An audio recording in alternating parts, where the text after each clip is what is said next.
Dans la jungle du Vietnam, un chasseur mortel traquait l'ennemi, doté d'une capacité inégalée à se camoufler dans son environnement. Pour beaucoup, il n'était qu'un fantôme sans nom, mais nous le connaissions sous le nom de Carlos Adcock.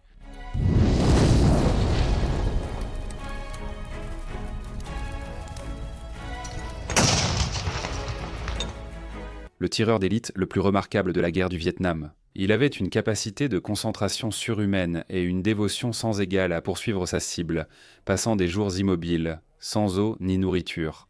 Carlos Norman Adcock II était né à Little Rock dans le Midwest américain, dans l'État de l'Arkansas, le 20 mai 1942. Il était le deuxième enfant de Carlos Norman Adcock, âgé de 22 ans à l'époque et servant dans l'armée américaine, et de son épouse Agnès May Adcock. En grandissant dans l'après-guerre, Carlos jouait avec son chien dans les forêts près de chez lui. Il s'imaginait à la recherche de soldats japonais avec le vieux fusil Mauser que son père avait rapporté comme souvenir de la guerre. Cependant, le couple Adcock a commencé à avoir des problèmes de relations constants et son père s'est enfoncé dans l'alcoolisme. À cette époque, Carlos, qui n'avait que 8 ans, a commencé à fumer, une habitude qu'il n'a jamais pu abandonner. C'est aussi à ce moment-là qu'il a eu une autre expérience, une expérience qui allait définitivement changer sa trajectoire et inscrire son nom dans l'histoire. Le petit Carlos a vu pour la première fois un fusilier marin en uniforme de cérémonie, gants et casquette blanche. L'image de ce guerrier resta gravée dans son esprit et, dès lors, Carlos Adcock décida de devenir fusilier marin. En 1952, pour son 10e anniversaire, il reçut de sa grand-mère sa première arme, une carabine J.C. Higgins, calibre 22 à un coup. Ses yeux se sont illuminés.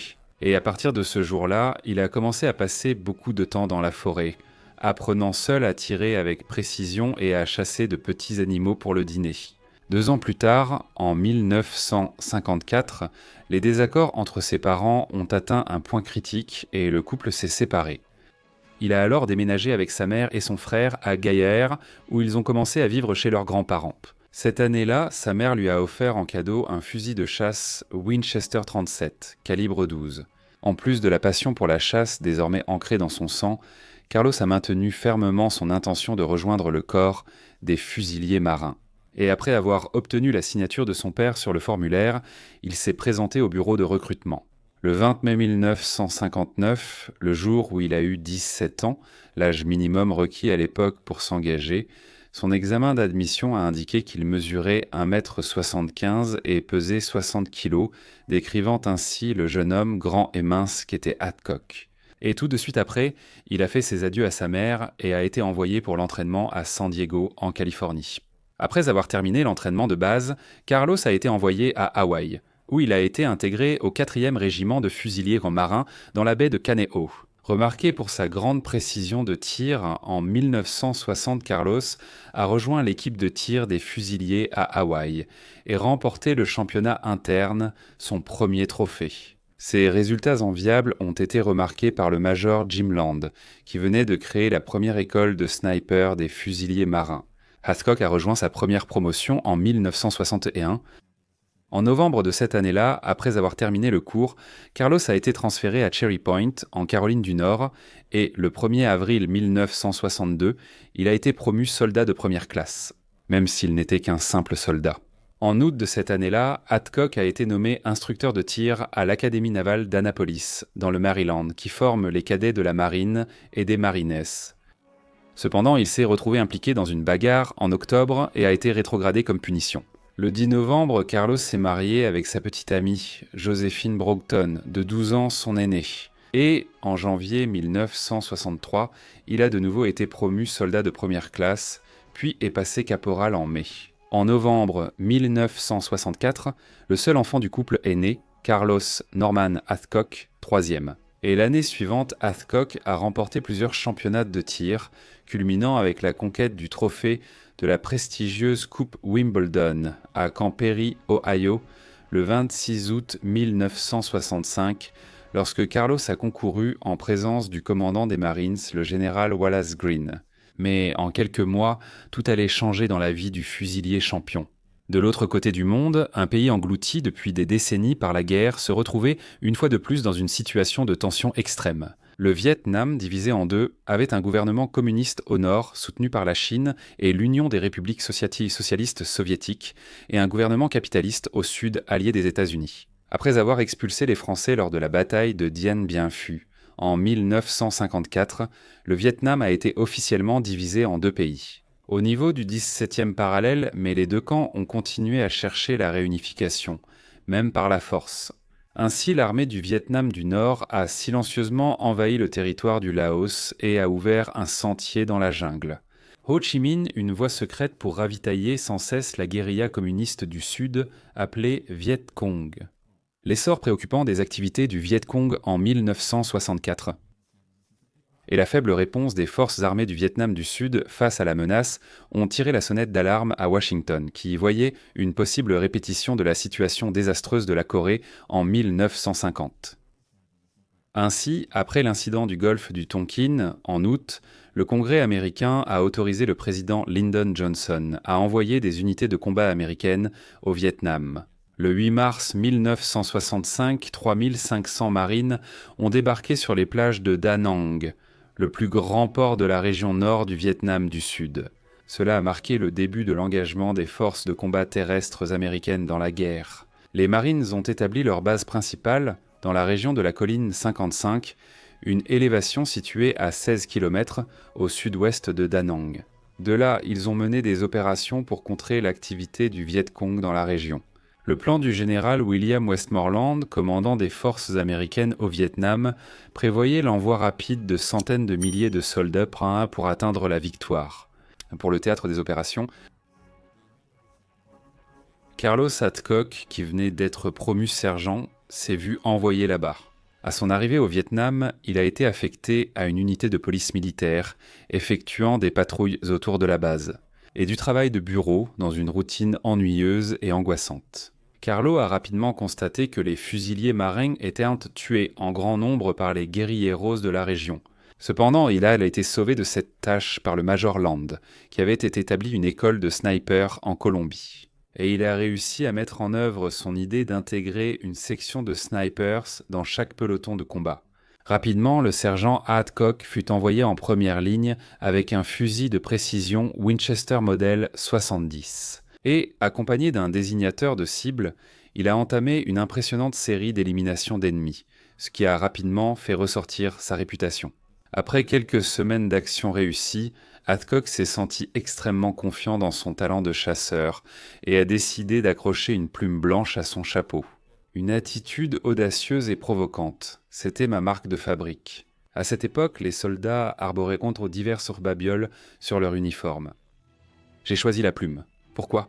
Parce que je voulais me moquer des ennemis. Les snipers ne devraient pas faire ça, mais j'étais un individu très belliqueux, vous savez, en tant que sniper. Et je voulais afficher mon autorité. Carlos est devenu l'un des 17 instructeurs de tir de l'école de LAND, formant plus de 600 snipers entre septembre 1966 et avril 1967. Pendant une période de 90 jours, les 17 instructeurs ont éliminé plus de Viet Cong que des bataillons entiers opérant dans la même zone. Adcock possédait une capacité inégalée à affronter des épreuves physiques et mentales, pour rester à la poursuite de sa cible. Il effectuait des mouvements lents, semblables à ceux des grands félins, suivant ses proies pendant des jours, avançant seulement de quelques centimètres à chaque fois. Ses expériences sur le terrain l'ont amené à compiler les 8 commandements du tireur d'élite, qui, selon Adcock, résumait ce que tout tireur à succès devait faire. Garder le corps aligné et dans une position naturelle en visant, tenez fermement l'arme comme lors d'une poignée de main, appuyez la crosse fermement contre l'épaule. En regardant à travers la lunette, distinguez bien la cible. Pas d'ombre. Regardez le réticule, la cible sera floue. Appuyez très doucement sur la détente, faites une pause normale dans votre respiration, n'abandonnez jamais. Le Major Land, qui a suivi de près les progrès de Adcock au Vietnam, s'en est souvenu. Ce qui l'a distingué au Vietnam, ce n'était pas son habileté au tir, mais la capacité fantastique qu'il avait de s'intégrer totalement à l'environnement, tout en gardant une conscience complète de ce qui l'entourait. Nous avons tous une limite, mais Carlos est allé au-delà. C'était un chasseur. Il remarquait chaque brise, chaque insecte. Il avait certainement du sang indigène. Land a constaté que Adcock passait de longues périodes en mission, ne se nourrissant que de beurre de cacahuète, de biscuits et de ce qu'il trouvait dans la nature. Il restait immobile des jours, sans eau ni nourriture, piqué par des insectes. Tout ça pour ne pas l'alerter. Une fois, il s'est retrouvé face à face avec un serpent venimeux, mais comme les Viet Cong étaient en tout près, il n'a pas pu bouger. Il a regardé le serpent dans les yeux pendant des heures, jusqu'à ce que le reptile s'éloigne de lui. L'ennemi lui a donné le surnom de Long Tran, ou Plume Blanche, et ils ont mis une prime de 30 000 $ sur sa tête. Sa capacité à se fondre dans l'environnement l'a distingué et immortalisé lors d'une mission. Éliminer un général de l'armée du Nord-Vietnam. Carlos a été inséré par hélicoptère et s'est approché prudemment du poste de commandement de l'officier. Collé au sol pendant 4 jours et 3 nuits, il a silencieusement dépassé les sentinelles et une batterie anti-aérienne ennemie, jusqu'à se retrouver devant le campement à 650 mètres de sa cible. Incroyablement, Carlos avait pénétré le périmètre protégé où aucun Américain n'était attendu, et attendit immobile au sol le bon moment. Il appelait ces moments-là « entrer dans sa bulle », car à partir de ce moment, il ne ressentait plus ni faim ni soif et n'avait d'yeux que pour la cible. Le début de la matinée ou la fin de l'après-midi sont les meilleurs moments pour agir. Le matin, il sort plein d'énergie après une bonne nuit de sommeil, en fumant et en riant, distrait. L'après-midi, il rentre fatigué, endolori, sans prêter attention à rien. C'est au début de la matinée du 4e jour que son opportunité s'est présentée. Le général est sorti de sa tente, a bâillé et s'est étiré à la lumière du soleil. Hadcock a baissé sa lunette sur la poitrine de l'officier et a commencé à presser la détente. Quand soudain l'aide de camp est passée devant l'homme. Carlos a gardé son doigt sur la détente immobile, attendant le déroulement de l'événement. Et lorsque l'aide de camp s'est écartée, révélant la tunique élégante du général, le fusil a reculé contre son épaule. Lorsque Hadcock a réussi à refaire le point, le général était étendu au sol, immobile, et les officiers autour couraient en panique, cherchant un abri. Environ 1 heure plus tard, Hadcock a trouvé l'hélicoptère qu'il a extrait de la zone. La réputation de Pena Branca comme ennemi mortel a tellement dérangé le commandement vietnamien qu'ils ont envoyé leur meilleur tireur d'élite pour l'éliminer, un tireur d'exception connu seulement sous le nom d'Okocheteiro. Le Cobra avait déjà à son actif la mort de plusieurs fusiliers dans la région de Da Nang, mais un jour, il a été extrêmement audacieux pour attirer l'attention de Hadcock. Il s'est faufilé à portée de tir de la colline 55, et il a foudroyé un sergent à l'intérieur, près de la tente où Carlos dormait. En voyant son camarade mourir, il a juré qu'il exterminerait le Cobra, quel qu'en soit le prix. Quelques jours plus tard, il est parti en mission avec son désignateur, s'enfonçant dans la forêt, dans la zone où le Cobra avait l'habitude d'opérer. Perché sur un arbre, Hadcock a réussi à apercevoir l'ennemi au loin, mais il a fini par révéler sa position en tombant d'une branche pourrie. Finalement, les 2 snipers se sont repositionnés sur le terrain, finissant pratiquement par échanger de place dans la même zone. Mais malheureusement pour Cobra, le soleil se couchait justement devant lui. Le soleil a frappé la lentille de sa lunette, et voyant la lueur, j'ai tiré immédiatement au centre. La balle a traversé la lunette sans toucher les côtés. Il m'aurait tué.